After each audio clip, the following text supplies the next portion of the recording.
This is Soul Exp The Podcast, and we're great to have you today. Ooh, I say we're great to have you. We're happy to have you today. Yeah, we are. We feel great that you guys are joining us today, because today we have something and someone very special in store for you guys in terms of continuing our conversations along the line of creativity and what creativity looks like, creativity mitigating risk. And today's episode is actually a very special one, not just because of who's sitting across from me right now in the studio, but because we're excited with what we're going to be talking about, which is, what are we talking about, Jamell? We're going to be talking about the difference between spending and investing as a creative.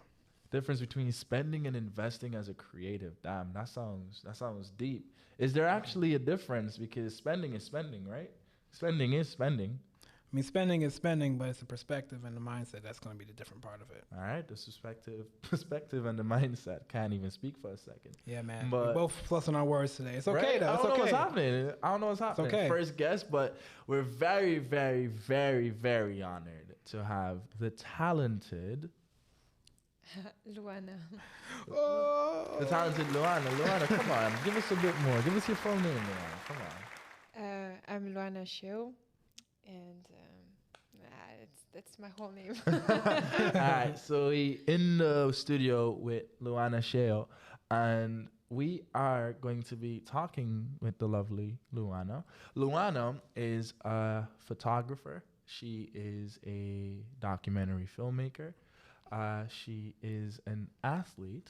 She is also a lot of things that I'm continuing to tell you guys right now. But no, Luana is very, very involved in the world of creative art. So apart from photography, apart from documentary filmmaking, apart from being an actor, apart from also being a former professional ballroom dancer, Luana is also a business owner, and she excels and succeeds at everything that she does. And it's a pleasure to have her with us in the studio to discuss the difference between spending and investing as a creative, because she is a creative by definition, by action, by everything. Luana Essence. Essence, definitely. Spirit. Essence, spirit, everything. So, Luana, thank you for joining us today. How do you feel? Thank you. Wow. Well, I see. I don't think we really stop in this life to really define ourselves. And what you said right now was quite moving. I don't know. Thank you. You're welcome. Thank you for being here, and thank you for allowing us to share a bit of what you do and the way that you see the world and apply what it is that helps in your artistry in everything that you do. So, do we jump right in? Do we just jump right in, Jamell? Actually, before we start, I'm sorry for cutting you, brother. Jamell, Luana, how was your day? Ladies first. Well, very productive day. I think I've been editing and looking at those photos for the past 7 hours. I don't know. I never count when I work, really. I don't think anyone should ever count when they do what they love. You're just present in experience. Yeah, I've been sitting the whole day. That's a fact.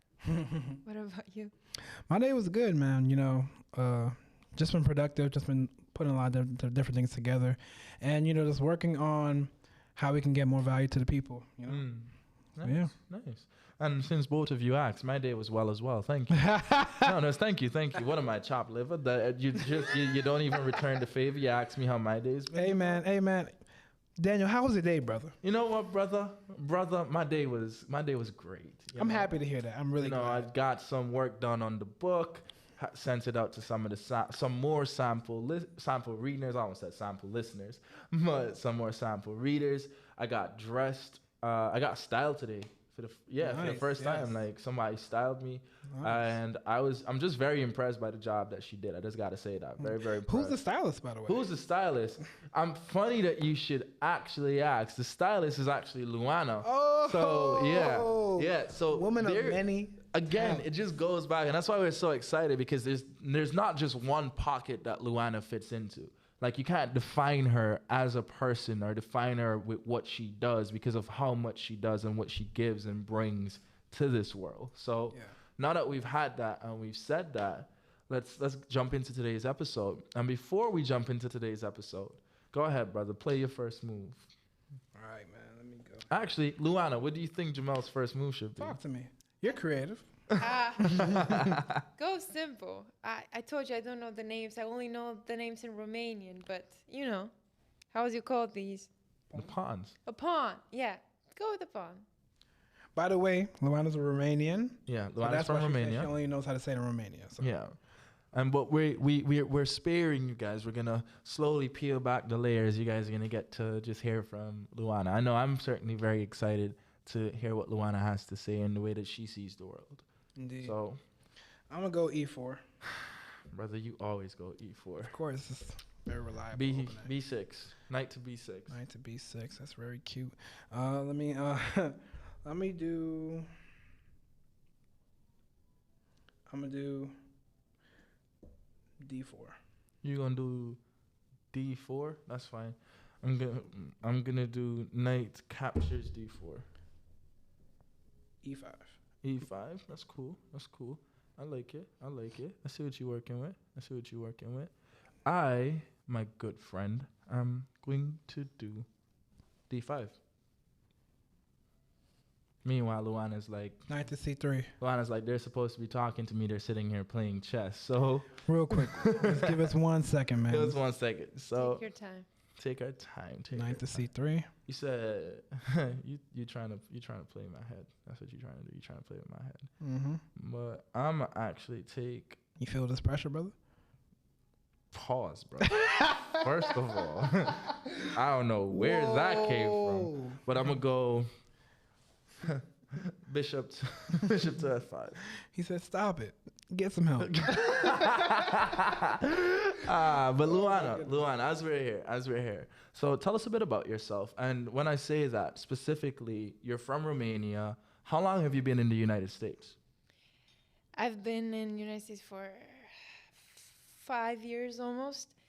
And I came here for school for acting, American Academy of Dramatic Arts. Wow. And I studied that. As soon as I graduated in 2020, I applied for OPT as any international student knows. I did half a year because it was in the pandemic. And I moved back to Romania. Then I moved back. Then I moved to Paris for some months to work in the theater. Then back to Romania, and finally here after a 1 year break from America. Oh, wow.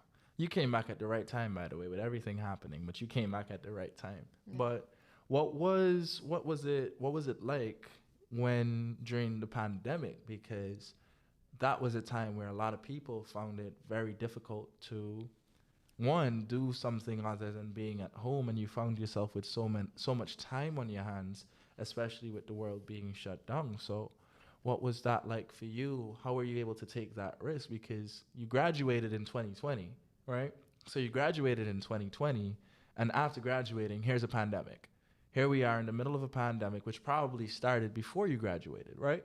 I was supposed to graduate in April 24th, and the pandemic, everything was pretty much like 3 weeks before everything started. It was like, oh, we're going to have a long weekend, and that long weekend never ended. And St. John's. It was a long year. yeah. And then we continued on Zoom, but, for acting specifically, and I don't mean to, I don't know, it's just different. We are so used to look into each other's eyes and touch each other and feel the presence. It was very, very difficult because I was in 2 productions. One production was with around 20 people. So we're talking about group, Greek tragedy play. Very hard, very choreographed. It was no way we're going to do it on Zoom, and we did it. And my second production, so I was double casted, was a story that was so difficult, a war survivor character. And I had to do it on Zoom and kiss the camera on Zoom because it was also a lesbian love story. Oh, so wow. I had so many intimate scenes that the director had to figure out how to do them on Zoom because he didn't want to cut out. There was such a big part of the story. So I had an intimate coach on Zoom. That was wow. First time in history, right? Creative. Yeah, creative. And, we learned, we had fighting on Zoom. friends. we choreographed fighting on Zoom. So yeah, that was an experience really. But then it was filmed and we had performed. But the good part about it was that my family could see the show. Yeah. The bad part about it, well, it was minimized to 20% of what it could have been. Wow. Mm. Wow. And when you were in Paris, what were you doing in Paris? You said you were working in the theater. But was that just the only thing that you did in Paris? You just worked in the theater? Well, you said in 2020 people had a lot of time on their hands. I personally didn't really, because I auditioned for a theater group here in Manhattan, an off-Broadway theater group, and I got accepted. And I started working with them in March, April. So from March on, I had reading plays every Saturday and rehearsals on Zoom. They were all preparing for an opening, even though, the company had funding from a lot of companies, so they were not allowed to stop. So we would meet at least twice a week and work. And when I moved to Paris, I continued working with them, even though it was remote. And I auditioned for a movement theater in Paris. I'm not speaking French that well, but I can read and write. And if I get a paper with a text, I will definitely learn it. So I started working in that theater for like a month, because how I arrived, someone got sick, 2 weeks of quarantine. I started working again on Platonov by Chekhov. I got sick, 2 weeks of quarantine, and it was just like a snowball. It was going worse and worse. It's crazy. It's crazy, Jamell. Yes, I had another question in regards to what you was talking about with the just being on Zoom and acting, the intimacy, because I think that's interesting, because I also do music therapy, and it's different doing it in person versus on Zoom, because human beings, we're vibrational. You know what I'm saying? Like, we need that presence. We need to exchange that energy with each other. And you can still do it on camera via FaceTime or on Zoom or WebEx, whatever it is that you're using, whatever platform. But Google like, Classroom. But there's nothing like that physical in-person experience. There's nothing like that. So like, can you just like dive a little bit more like about how different it was for you? Like, what was it like? What, like, the pros and cons that you think you might have had with both? Like, give me more about that. Yeah, well,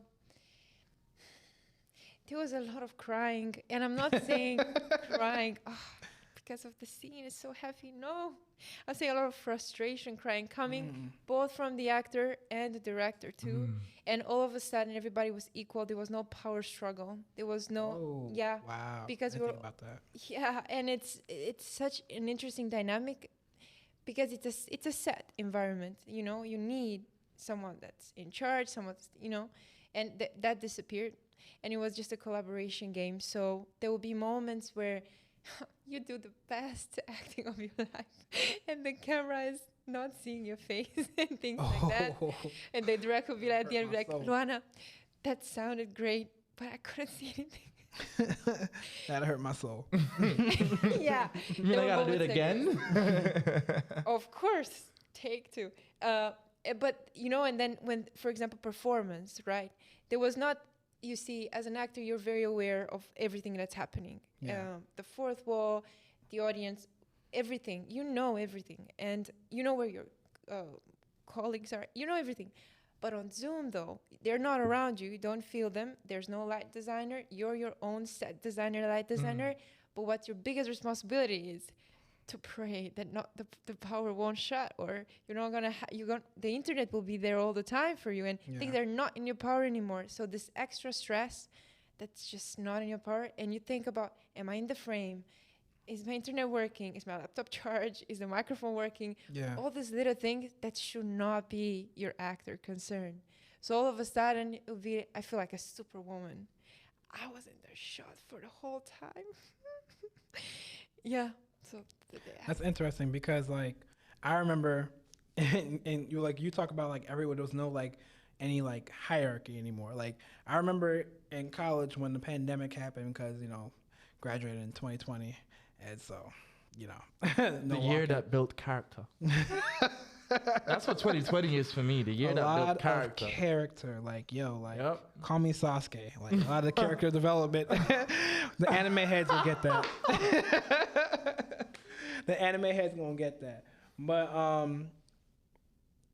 I thought it was no. I'm trying to think because like for me, I remember just being in college and the teachers being like, "This is a learning. It's a learning process for all of us." Being on Zoom, this, that, and the third, and it was like they're trying to figure it out. We're trying to figure it out. They're saying, take your time with me. Thank you for being patient. It was like there was so much of that. Thank you for being patient. When I would hear that one more time, I wanted to smash my camera. Thank you. Sorry, thank you. How much patience can you have, right? Oh, we all know we had 0 left, but when I would hear one more time, thank you for your patience. Trigger word. Yeah. Now I have trigger for sorry and thank you. Mm-hmm. Sorry and thank you. But you're right. Even as a teacher, I remember our first year that I went into teaching, it was basically remote. And we had maybe 1 or 2 kids that would be in the classroom. But now the challenge from a creative standpoint is I have 2 kids in the classroom that are watching me face to face. I have 27 kids that are on a computer. 5 of them have their video off, even though they're not supposed to have their video off. 10 of them have frozen their camera. So all I see is frozen pixels. I'm trying to deliver this content which I'm going to test you on, by the way, if you're paying attention. And it was just such a challenge, man. And I think I found myself, and this ties a bit into our topic, which is spending versus investing. I found myself spending, or rather no, investing in new material that engaged the entire class, both virtually as well as in person. So I would look at stuff and I'd look at platforms, I look at movies, or look at shows. What can I use that I can engage both, get my content across, get my concepts across? And I'm using my money wisely, and it's going back into what I need to be doing as a teacher and delivering this content. So I guess my question for you now, Luana, is as a photographer, right? You're getting equipment, you're getting backdrops, you're getting all these different stuff to put together a perfect shoot. You have to go out. Do you go out and buy the clothes for your shoot? Like, what does your process look like in terms of spending versus investing? Oh, well, there's a lot of preparation. So to tie back to acting, in 2022, I realized how much I love it, and all my friends were actors, so they all needed photos for the website. Everybody kept fighting, so I was the one to be like, you're fine. I'm going to write a press release about you. I'm going to photograph you while you talk. I'm going to photograph you while you're doing a monologue. I got you. And I kept doing that until people be like, Luana, I want a headshot session. Okay, this is how much it will be, because I'm not a headshot photographer, but I know I can do it well. And all that thing until I started to grow and realize could be my business, and I started to live out of it. So acting is my base, and I'm an actor, but now I'm a photographer because it's my way of giving to the world. And definitely, if you want to earn money, you have to spend money. It's a fact. And that I knew I have to invest in a studio. That means backdrops, lights, and obviously my camera has to be the best that I can use. And I would say that I don't invest in every photo shoot. Obviously, they're so different. But for my personal projects, I always invest. For example, this is just an example. I had a project that's called The Dinner Table. And that I wrote a script. All the characters had conflict at some point, and they would be on levels of intensity. And I would direct it from the side and just guide them through this experience that I know they will have, because they haven't been acting in quite a while, and they're gonna take this chance 100%. So even though the script would be quite heavy and the subject matter would be intense, I knew they would go all for it. So I would have to invest in a dinner. That's an investment, really, because it's it's a set. So I would have to invest. I wasn't spending money. I invest in everything. I bought all the food, and I was very specific on what I wanted. I wanted caviar, I wanted pomegranate, I wanted octopus. I wanted things that I knew I would need to invest. So let's say that project, I wanted a tablecloth, costumes, and everything. That project was around like $500, let's say, because I don't really look at it. When it's something that I really want, I'm much better investor. I know it's not a spending, And in terms of clothing and how my process works, like how makeup and clothing and hair, it's such a big part of my process, because I'm talking about characters. My personal projects are narrative photography. So it's as if you're an actor on set. It doesn't matter if you're an actor in real life or not. I'm not considering you my model or my subject. You're my character. So I'm going to build you from scratch. So that means me investing in how you look, your costume. It has nothing to do with your personality, day-to-day life. So I'm definitely going to go to vintage store. I'm going to do sketches. I'm going to collaborate with stylists. I'm going to talk to people that are in the field of fashion and do my research on history of the character that I'm doing. So definitely I have a wardrobe specific for my subject. So like you're not only just investing money, but you're also investing your time. Yeah, which I never count. Which you never counted. I wanted to jump in. I don't know if you have a question right now. No, go ahead.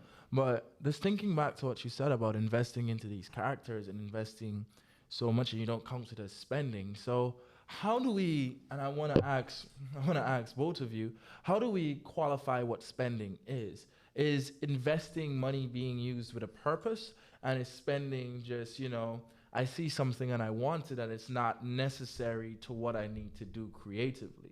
Because let's say that, Jamell, you play the instrument, right? Mm-hmm. You're iwi, right? And for people that don't know what iwi stands for, iwi means electrical wind instrument, right? Correct. Yeah, see, I learned that recently. But, yes, but iwi is an electrical wind instrument. And when you go out and you're going to buy an iwi, or you're going to buy an instrument, are you picking the best one for your dollar as the investment? Let's say you have three options, right? One is $1,500. I don't know prices, I'm just calling. But one is $1,500, one is $2,000, and one is $500, right?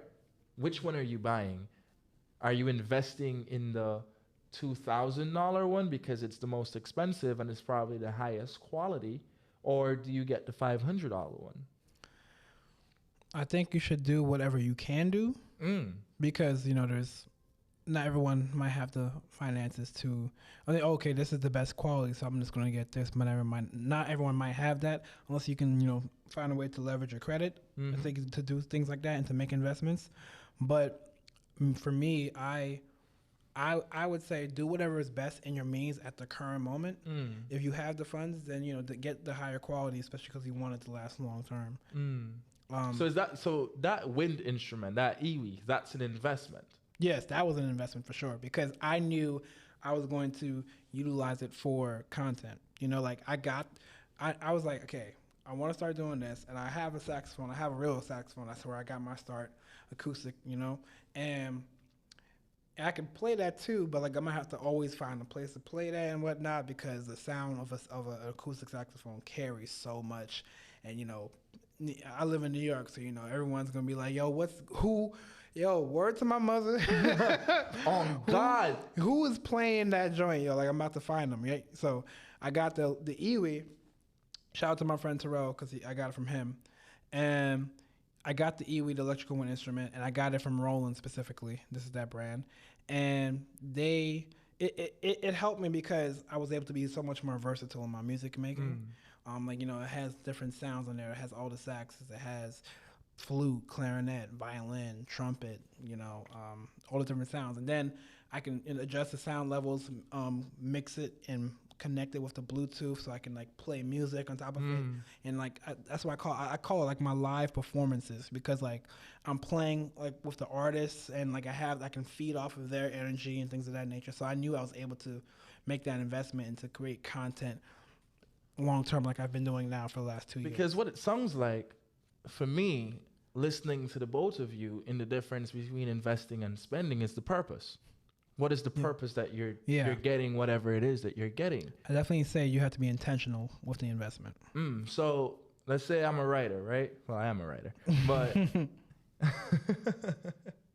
but I go out and I'm like, I'm gonna get me a MacBook.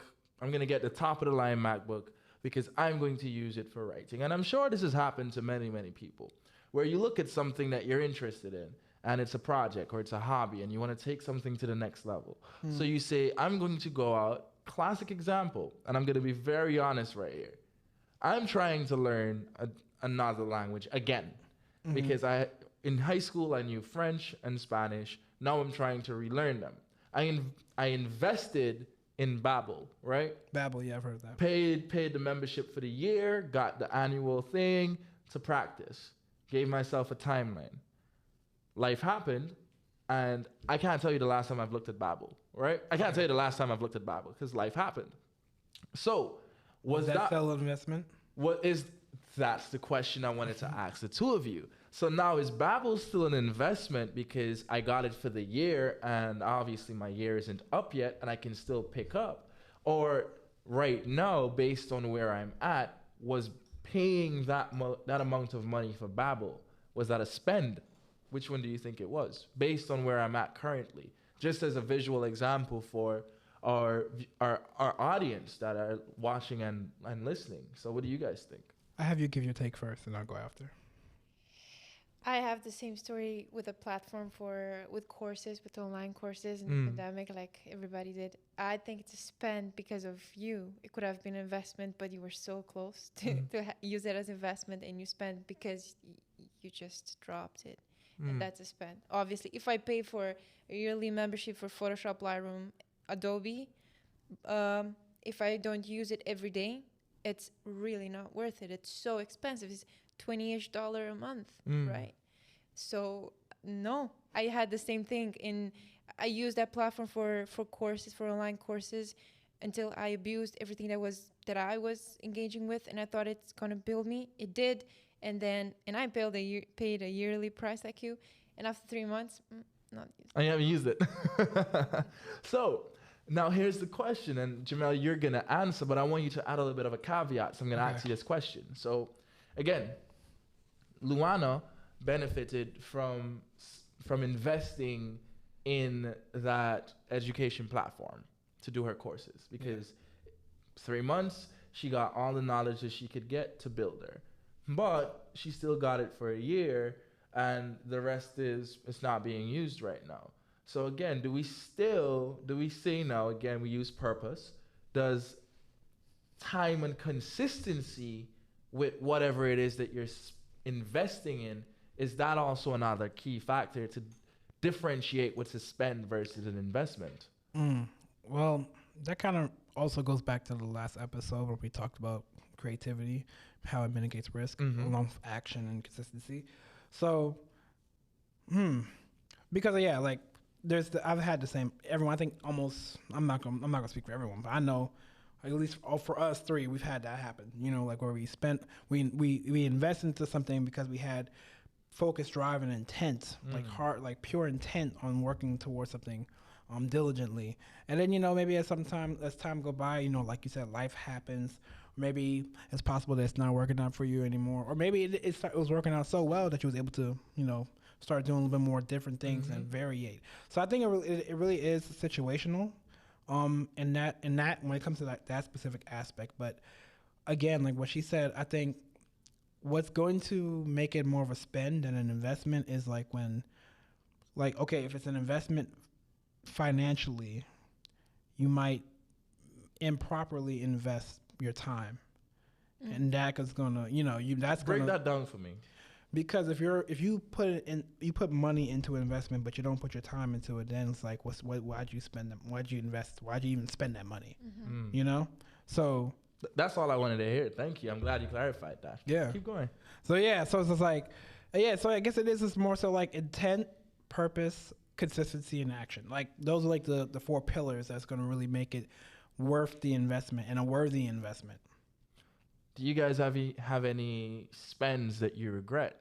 Spends that you thought would be investments but ended up just being, a spend? I have a wardrobe of those. You don't A understand. wardrobe. Yeah, I there was one time me and my creative partner and assistant Paul, we were on Amazon. He's like, oh my God, there's so many things we could buy, Luana. I was like, yeah, of course, capitalism. Of course, there's so many things we can buy. No, I don't get it. You have this closet space. It's empty. We can buy anything. So cheap from China. Let's go. And I ordered like 5 swords. I don't know why. I've ordered like this lamp that looks like medieval.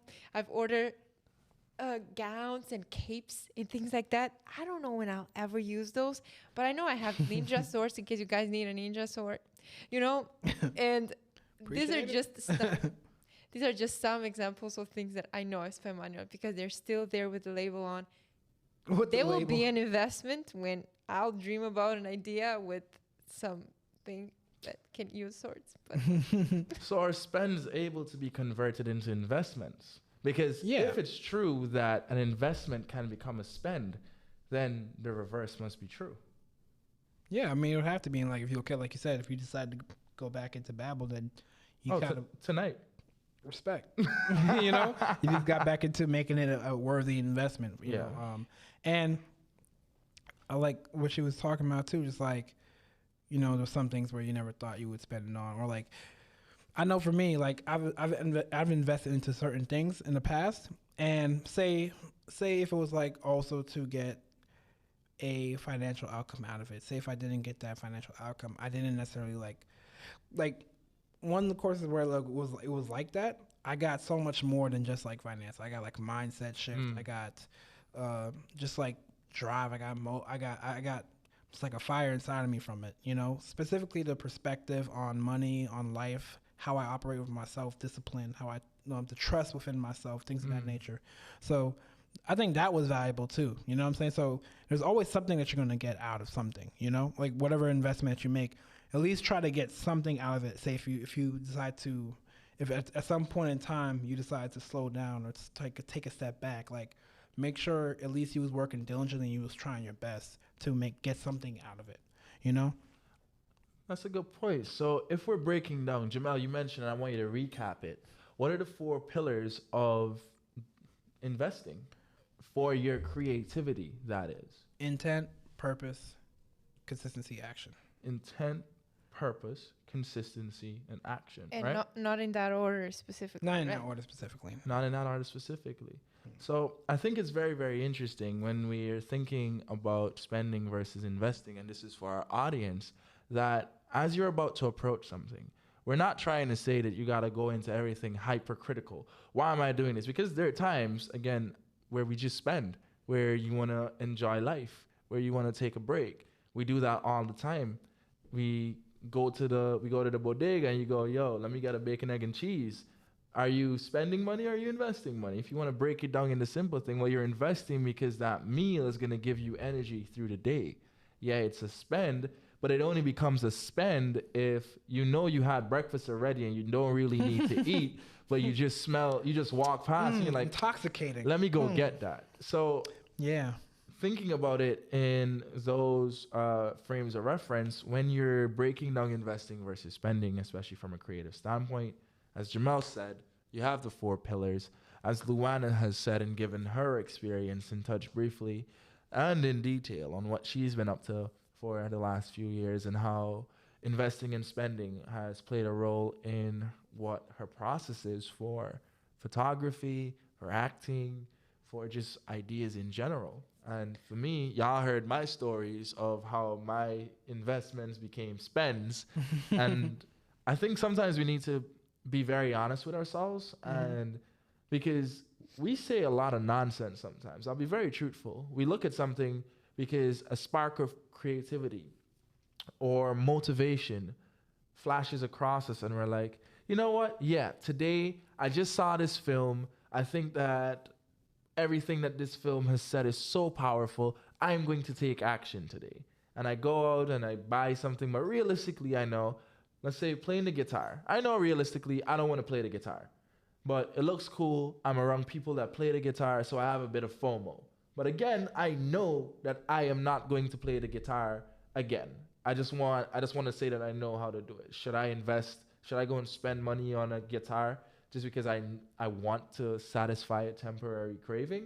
Can I say that there's related to photography about what you just said? That's that's such a common thing that happened when people would buy a very expensive camera. I do not have the most expensive camera. I have a camera that I can use at its best, but it's not the best. But you make it the best. I use it the best. I use it maximum capacity. Respect. But there's so many people that invest in so much equipment, and they're already artists, photographers, visual makers.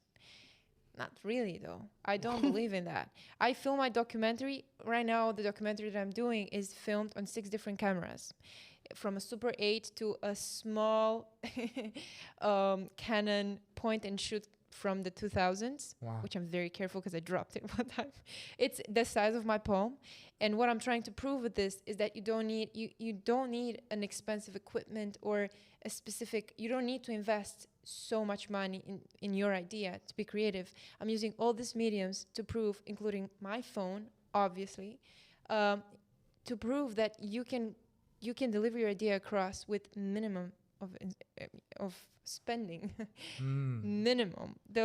I will try to do this test and see how much I spend a day filming. Because it's a documentary, I'm not paying anybody to be there. I'm delighted and blessed if something happens. I'm not moving anything from the scene. That's documentary. But I'm using all these mediums that some of them I borrow them from friends.